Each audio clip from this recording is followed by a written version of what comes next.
اور یہاں پر اذا جاء نصر اللہ والفتح ورأیت الناس يدخلون فی دین اللہ افواجا فسبح بحمد ربک واستغفرہ انہ کان توابا۔ کہتے ہیں محدثین کہ یہ سورت بھی دوسرے دن خطبے میں نازل، خطبے سے تھوڑا پہلے نازل ہوئی، تو حضرت عمر رضی اللہ عنہ اور بہت باقی سارا لوگ روئے بھی کہ ہمیں اشارہ مل گیا نبی علیہ السلام کی رحلت کی۔ خود نبی علیہ السلام نے بھی کہا کہ یہ آخری صورت ہے، یہ سب سے آخری صورت ہے۔ ویسے قرآن کریم میں جو آخری صورت ہے وہ صورت توبہ ہے، صورت توبہ اس میں احکام ہے اس لیے آخری ہے۔ یہ صورت نصر میں احکام نہیں ہے، یہ تو سیدھا سادہ ہے کہ دیکھو ابھی دین میں بہت داخل ہوں گے اور آپ اللہ کے نصرت آ گئی۔ اس سے پہلے الیوم اکملت لکم دینکم عرفات میں نازل ہوئی، وہ بھی اشارہ تھا نبی علیہ السلام کی رحلت کی۔ تو یہاں یہ آخری جو صورت نازل ہوئی یہ دوسرا اشارہ تھا، اور نبی علیہ السلام نے یہاں پر اعلان کیا، سب کو جمع کیا، اکٹھا کیا، خطبہ دیا کہ دیکھو مجھ سے حج سیکھو، مجھ سے حج سیکھو، شاید اگین میں آپ میں نہیں موجود ہوں گا، آنے والے حج میں شاید میں آپ لوگوں میں نہیں ہوں گا، اس لیے ابھی سیکھو حج کے احکام۔ تو لوگ اور بھی بہت غمزدہ ہوئے اور رونے بھی لگے، مگر کیا کرتے، اے اللہ العالمین کے حکم کے آگے سب کو سرنڈر کرنا ہوتا ہے، کافر ہو، مومن ہو، ہندو ہو اور ملحد ہو، مجوسی ہو، کوئی بھی اس کے آگے سرنڈر ہوگا ایک دن، کوئی خلاصی نہیں ہے، نہ مسلمان کے لیے نہ کافر کے لیے۔ تو پھر نبی علیہ السلام نے کہا، جیسے عرفات میں کہا تھا کہ یہ کون سا شہر ہے، اور ذی الحجہ ہے، لوگوں نے کہا یہ کون سا مہینہ ہے، ذی الحجہ ہے، یہ کون سا شہر ہے، تو یہ مکہ شریف ہے۔ پھر کہا کہ یوم النحر ہے یہ، اور آج میں اعلان کرتا ہوں کہ تم لوگوں کی ایک جیسے یہ حرمت والے مہینے ہے اور یہ شہر ہے اور یہ حرمت والا دن ہے، ایسی ہی آپ لوگوں کو ایک دوسرے پر مال و جان حرام ہے، اس کے پیچھے نہیں لگو، اور ہاں شریعت کی روح سے جائز ہے لیکن بالکل حرام ہے ایک مومن کا دوسرے مومن پر ظلم کرنا، یا ان کا مال ہڑپ کرنا، یا ان کا جان لینا، یہی ایک مسلمان کا دوسرے مسلمان پر حرام ہے۔ یہ خطبہ بھی سنایا، پھر بھی وہیں عرفات والے خطبے کے حساب سے عورتوں کے بارے میں سمجھایا کہ تم لوگوں نے اللہ کی وعدے سے یہ اپنے لیے حلال کیے ہیں، یہ تمہارے قبضے میں نہیں آتے تھے، نہ تم کو ملنے والے تھے، لیکن شرعی طریقے سے اپنے ان کو بیوی بنایا، اپنے ان کو اللہ کی کچھ کلموں کی وجہ سے اپنے لیے حلال کیا اور اس سے خدمت لیتے ہو، تو اس کے بارے میں بہت وعید کی کہ اس کا بہت خیال رکھو، اس پر ظلم نہیں کرو، اس کو مارو پیٹو نہیں، اس سے ناراض نہیں ہونا ہے، یہ ضرور کہا، کیونکہ جب خاوند بیوی سے ناراض ہوگا تو آپس میں جو تعلقات ہوتا ہے، محبت کی خاص رشتہ ہے جس کی وجہ سے یہ بندھے ہوئے تھے، وہ منقطع ہوتا ہے۔ سب سے بڑا یہ تکلیف ہے۔ تو ان کے بارے میں نبی علیہ السلام نے بہت تاکید کی، ایک دوسرے کا جان و مال حرام جاننا اور نہیں کھانا، ایک دوسرے پر ظلم نہیں کرنا اور ایک دوسرے کا احترام کرنا، معاشرتی نظام کو قائم کرنا، دین اسلام پھیلانا، اور عورتوں کے بارے میں، کیونکہ کہتے ہیں کہ یہ چھوٹے شیطان جب پھیل جاتا ہے تو ان کو مختلف ڈیوٹیاں دیتے ہیں۔ بڑا شیطان سوال و جواب جب کرتے ہیں اس سے، ابلیس لعنتی، یہ نالتی جن پر اللہ کی طرف سے بھی نالت ہے، فرشتوں کی طرف سے بھی اور ناس کی طرف سے، سب طرف سے، یہ ایک ایک سے پوچھتا ہے کہ اپنا کارکردگی دیکھو۔ کوئی کہتا ہے میں نے یہ کیا، کوئی کہتا ہے میں، بولا آپ نے کچھ بھی نہیں کیا، بیکار، یہ وہ۔ ایک کہتا ہے کہ میں نے میاں اور بیوی میں فساد ڈال دیا، اس کو گلے لگاتا ہے اور اس سے خوش ہوتا ہے اور اس کو تب کہتا ہے کہ سب سے بڑا جو کام کیا یہ آپ نے کیا، کیونکہ میاں بیوی میں جب اختلاف شروع ہو جاتا ہے تو پورا گھر برباد ہوتا ہے، بچے برباد ہوتے ہیں، مال حال برباد ہوتا ہے، دونوں ٹینشن میں ہوتے ہیں۔ اسی لیے اسلام نے اس رشتے کو بہت مضبوطی بیان کیا، اور اس کے لیے ہمارے نبی علیہ السلام نے تاکید خطبے دیے۔ آج یورپ کا حال دیکھو، کوئی میاں بیوی نہیں ہے، گرل فرنٹ ہے، وہ بھی ہوٹل تک،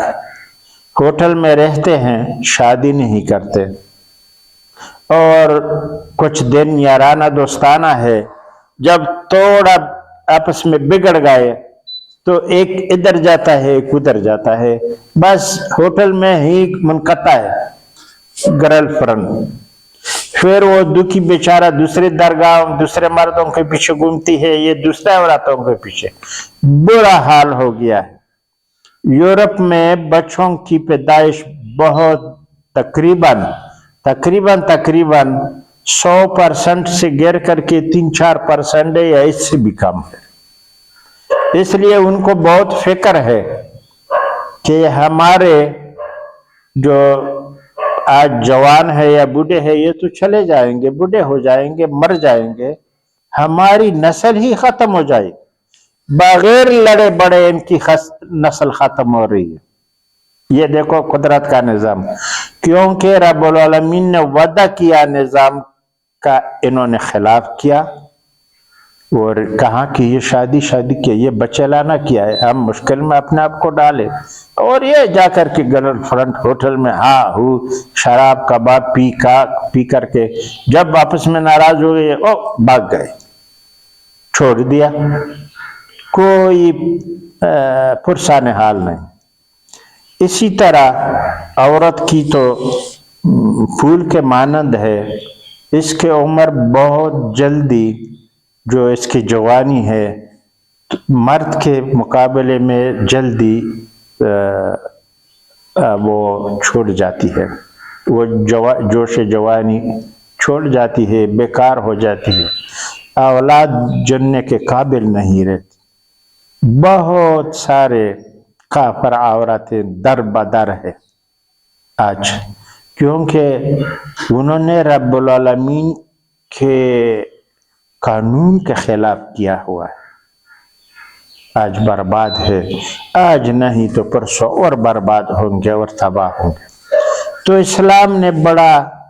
جیسے کہ شیطان بولتا ہے کہ تم نے اچھا کام کیا، میاں بیوی کے بیچ میں جو تعلقات رکھے رب العالمین نے وعدہ کیے ہیں، ہمارے نبی علیہ السلام نے ہمیں بتائے ہیں، کیا بہترین قانون ہے۔ بیوی آپ کا خدمت کرتی ہے، آپ کماتے ہیں لاتے ہیں، گھرانہ آباد ہے، بچے ہو جاتے ہیں، پوتے پوتیاں ہو جاتے ہیں، نواسے ہو جاتے ہیں، یہ سلسلہ معاشراتی چلتا رہتا ہے۔ لیکن اب ان میں کمزوری، یورپ کا سایہ ادھر بھی مسلمانوں پر بھی شروع ہونے والا ہے یا آیا ہے، اور یہ بہت فکر مندی اور غلط بات ہے۔ تو نبی علیہ السلام نے وہاں پر بھی خطبہ دیا دوسرے دن بھی، اور پھر اس کے بعد سنگریزے مارے، سب لوگوں نے یہی کیا۔ پھر تیسرے دن بھی یہی کام کیا۔ ہاں، قرآن میں ہے کہ اگر جو لوگ 2 دن میں حج مینا سے روانہ ہو جاتے ہیں تو ان پر بھی کوئی حرج نہیں ہے، اور کوئی تیسرے دن تک رک جاتے ہیں تو ان کے لیے بھی خیر ہے۔ تو نبی علیہ السلام نے دن پورے کیے۔ ہاں، اگر کوئی کم کر دے، 1 دن پہلے نکل جائے مینا سے اور طواف وداع کرے، پھر اس کے بعد طواف زیارت کے بعد نبی علیہ السلام نے کوئی طواف نہیں کیا ہے، پھر طواف وداع کیا ہوا ہے، مطلب رخصت ہونے والا طواف۔ تو سب مسلمان ایسا ہی بھی کرتے ہیں۔ آج بھی جو حاجی جاتے ہیں وہ آخر رخصت ہوتے ہوئے جا کر کے طواف کرتا رہتا ہے، یا رات کو ہی کرتا ہے یا صبح بھی، تو رش بہت زیادہ ہوتا ہے تو طواف کی ہونا بھی، ابھی تو اب اوپر آپ طواف کریں گے 1.5 گھنٹہ 2 گھنٹے لگتا ہے طواف میں۔ کمزور آدمی جب تک ساتھ میں آدمی نہیں ہو، چائر نہ ہو جس پہ چیئر میں وہ رنگتا جائے، وہ لے کر آدمی چلاتا جائے، تو بہت لمبا ہے طواف، مگر پھر بھی طواف ہو جاتا ہے، پھر لوگ رخصت ہو جاتے ہیں۔ تو نبی علیہ السلام تیسرے دن مینا سے اور پورا اسلامی جتنے حاجی لوگ تھے حج کے احکام پورا کر کے طواف زیارت پہلا کیا ہوا تھا، نحر بھی کیے ہوئے تھے، حلال بھی ہو گئے تھے، مکہ میں نبی علیہ السلام میں 2 دن ٹھہرے۔ وہ اس لیے کہ ام المومنین کا طواف زیارت پورا نہیں ہوا تھا، تو اس کے لیے انہوں نے تھوڑا وقوف کیا مکہ میں۔ اور جب ام المومنین پاک صاف ہوئی اتنے دنوں میں، تو نبی علیہ السلام نے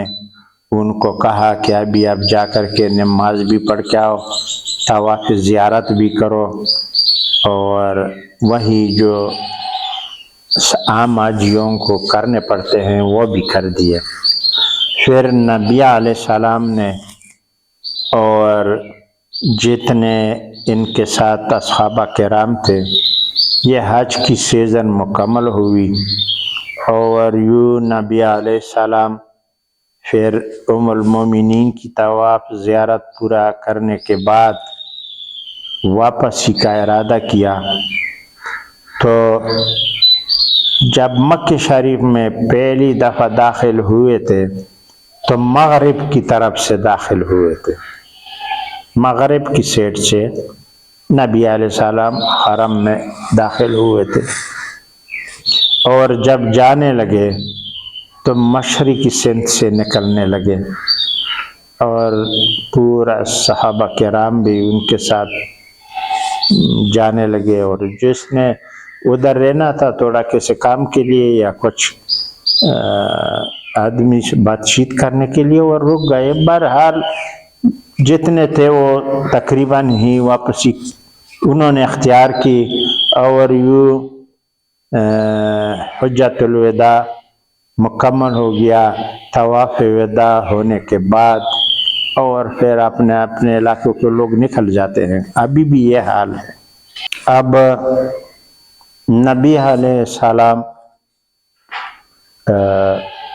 اور بمائے پورے اصحاب کرام کی مشرق کی جانب سے نکل گئے، اور یوں حج مکمل ہوا۔ اور جاتے جاتے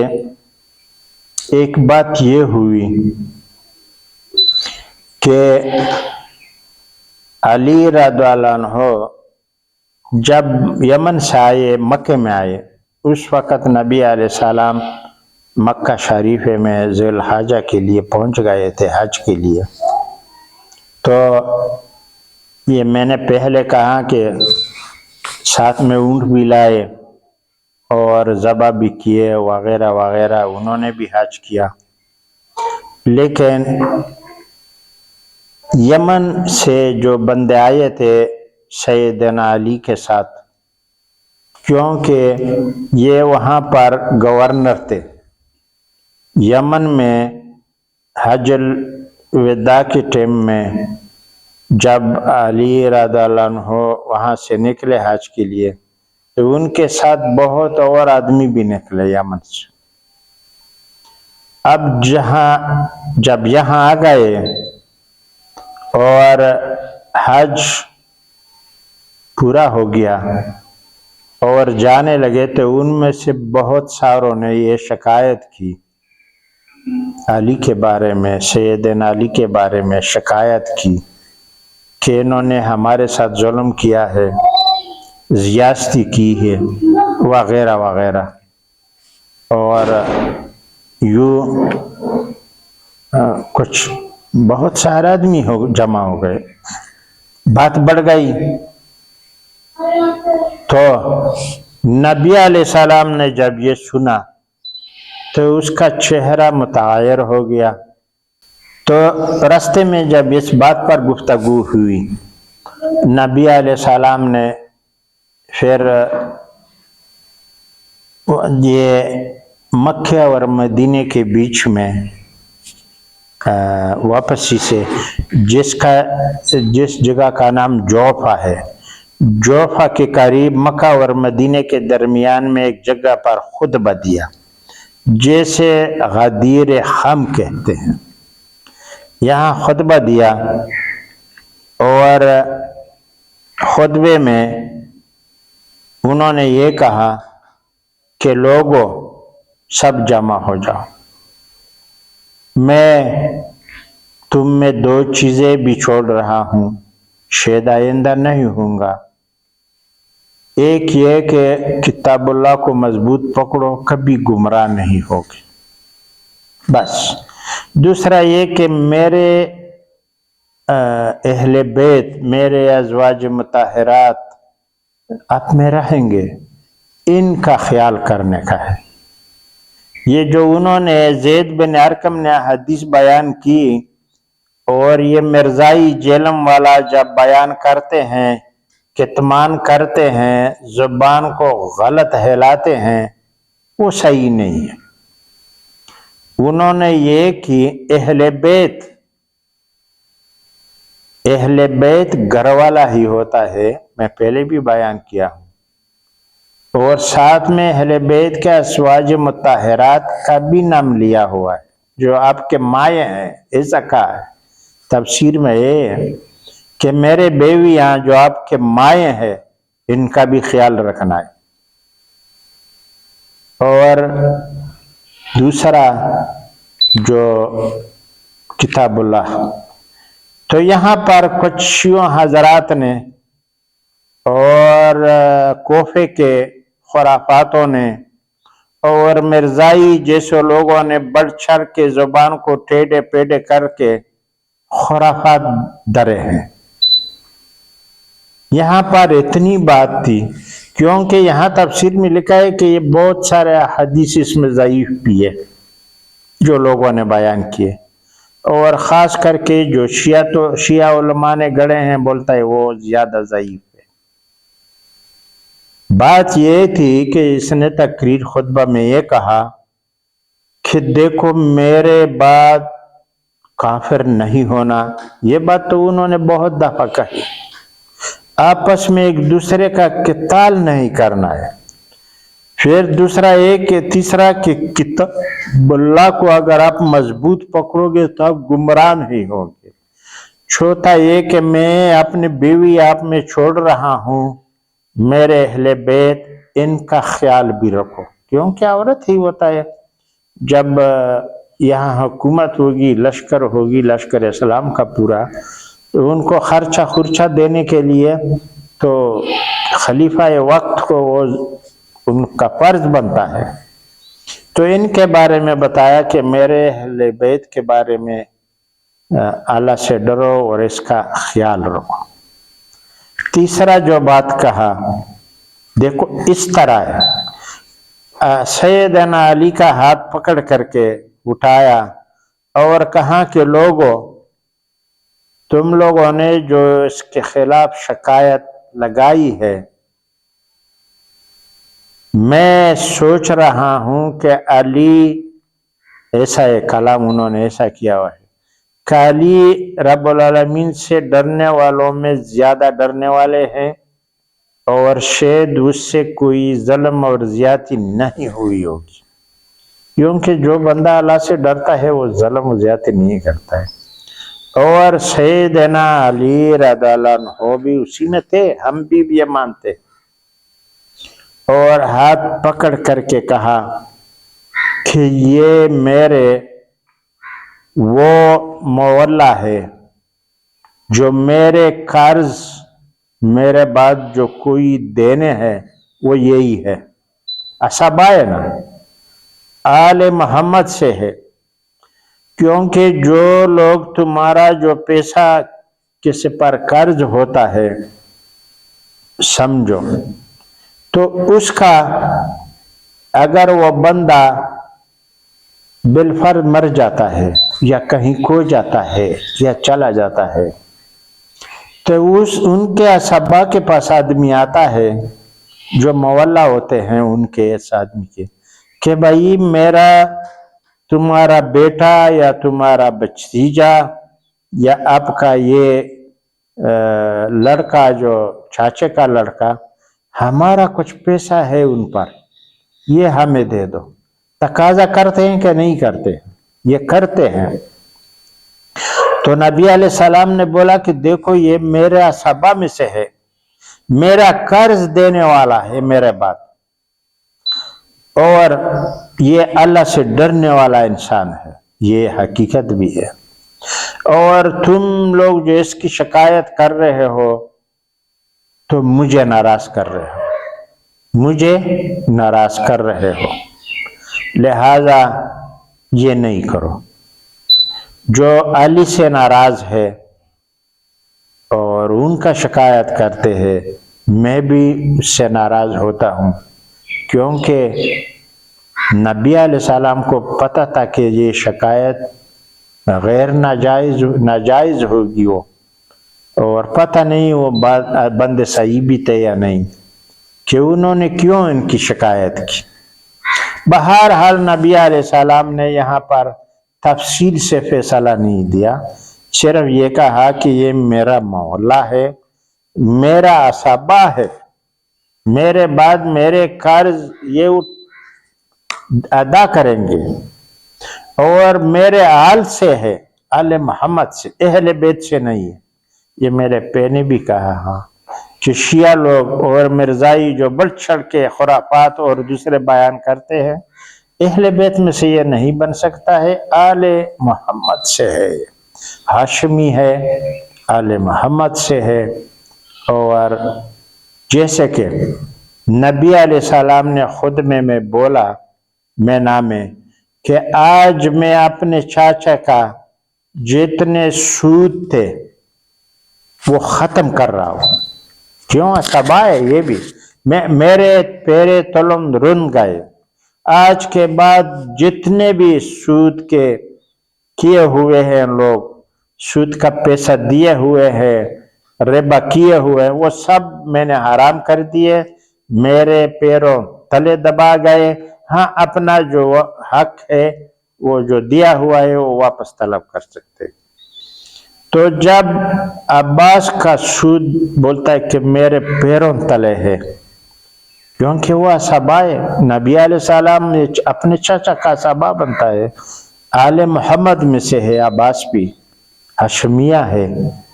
تو علی بھی یہی ہے، سیدنا علی۔ تو انہوں نے بولا کہ دیکھو ان کے ساتھ جو آپ لوگ ان کی شکایت کر رہے ہو، دشمنی کر رہے ہو، یہ مجھے اچھا نہیں لگتا، اور آپ اس سے منع ہو جاؤ، اور یہ میرا صحابہ ہے، میرا آل ہے،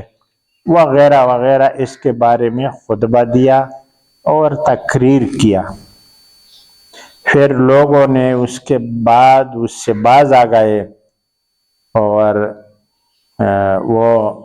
جو قصہ تھا وہ جو فساد تھی وہ ختم ہوا اور لوگوں کی وہ شکایت نبی علیہ السلام نے رد کر دی اور یہ ان کا صفائی کیا۔ یہ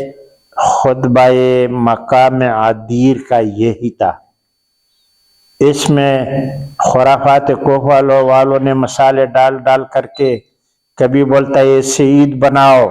یہ عید ہونا چاہیے۔ اس میں کیا ہے اس خطبے میں جو عید ہونا چاہیے؟ حضرت عمر رضی اللہ عنہ نے کہا کہ ہمارے تو دو ہی عید ہے قرآن کی طرف سے جو ہمیں دیے گئے ہیں اللہ کی طرف سے، تیسرا نہ ہم کرتے ہیں، نہ نبی علیہ السلام نے کیا ہے، نہ ہمیں بتایا ہے۔ یہاں پر عدیر والے اپنے روتے ہیں کہ عید مناؤ، یہ عید النبی جس کو بولتے ہیں، مولود النبی، یہ ہم میں جو فرقے ہیں وہ یہ عید بنا لیتے ہیں مولود نبوی کا۔ دیکھو یہ حساب لگاؤ، یہ لوگ جو سنی لوگ ہیں اس میں سے مولود نبوی کو عید تیسرا بنانا چاہتے ہیں، جو شیعہ حضرات اور مرزائی جیسے لوگ عدیر کو عید بنانے کا سوچ رہے ہیں۔ یہ غلط ہے۔ اسلام میں جو چیز نہیں ہے اس کو داخل قطع نہیں کیا جا سکتا ہے۔ شریعت نے جو ہمیں عید دی ہے اللہ کی طرف سے دی ہے وہی ہے، دو عید ہے۔ حالانکہ یہودیوں نے بھی کہا حضرت عمر سے کہ یہ آیات جو الیوم اکملت لکم دینکم نازل ہوئی تو یہ آپ کے لیے عید ہونا چاہیے۔ انہوں نے کہا کہ رب العالمین کی طرف سے ہمیں دو عید ملے ہیں، تیسرا انہوں نے کہا نہیں ہے، ہم کیسے منا سکتے ہیں؟ اگرچہ حق ہے یہ بہترین آیات۔ تو یہودیوں نے شکایت بھی کی تو سیدنا عمر نے ٹکرائی کہ ہمارے دو ہی عید ہوتے ہیں۔ اب کوفہ خرافات والے بولتے ہیں نہیں، عید عدیر کے خطبے کو بھی عدیر ہم کو عید کا دن ہونا چاہیے۔ ارے وہ یہ 18 ذی الحجہ تھا، کہاں سے عید ہونا چاہیے؟ قرآن میں ذکر ہے یا حدیث میں ہے؟ بس اپنے سے خرافات بنا کر کے اور لوگوں کو گمراہ کرنے کی کوشش جا رہی ہے۔ رب العالمین ہم سب مسلمانوں کو اس فتنے اور ان خرافاتوں سے بچائے رکھے۔ رب اجعلنی مقیم الصلاۃ ومن ذریتی ربنا وتقبل دعا ربنا اغفر لی ولوالدی وللمؤمنین یوم یقوم الحساب اللهم اغفر لی ولوالدی وللمؤمنین والمؤمنات والمسلمین والمسلمات الاحیاء منهم والاموات اللهم اغفر لی ولوالدی وللمؤمنین والمؤمنات والمسلمین والمسلمات الاحیاء منهم والاموات اللهم ربنا آتنا في الدنيا حسنة وفي الآخرة حسنة وقنا عذاب النار وادخلنا الجنة مع الأبرار يا عزيز يا غفار يا رب العالمين ربنا تقبل منا إنك أنت السميع العليم وتب علينا إنك أنت التواب الرحيم۔